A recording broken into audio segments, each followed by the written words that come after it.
Hi, I'm Lee Gatis and this is Lee on the Lectionary. And this week we're looking at the readings for the second Sunday before Lent in Year A. And those readings are Genesis chapter 1, verse 1 to chapter 2, verse 3. Romans 8, verses 18 to 25. And Matthew chapter 6, verses 25 to 34.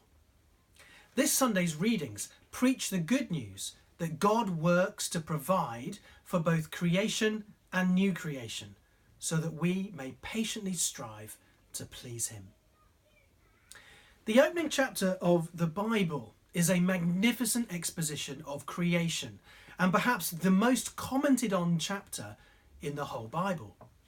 There is a stately rhythm to its majestic poetry, which demonstrates the power of God's word. God said, and it was so.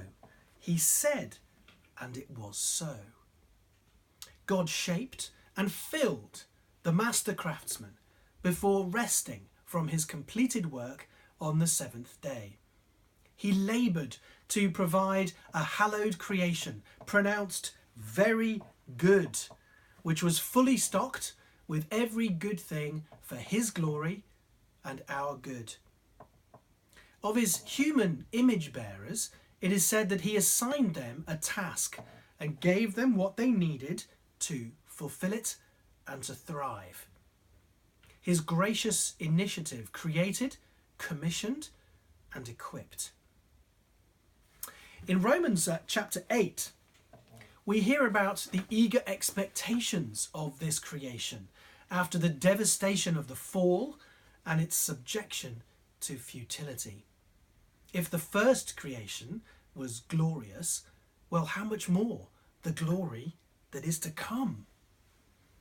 The creation itself will share in the unmerited and unsurpassed freedom of God's children, set free from the decay unleashed on it by Adam's sin. Their inward groaning is shared by the world itself, which looks forward to our physical redemption. Our adoption is the hope of the world, and so we are exhorted to put our present sufferings into this redemptive perspective and wait with patience and perseverance for what God has prepared by his grace for us. And yet Christian hope is not just a longing for the distant future. God graciously supplies strength for today as well as bright hope for tomorrow. Jesus told his disciples in the gospel reading not to devote themselves to the pressing concerns of this present world alone, as the Gentiles who do not know God do. But knowing God, the gracious giver who himself gives and works for our good, will release us from inordinately striving for worldly wealth and security. Our Father feeds the birds who eat what he has sown and grown without their help.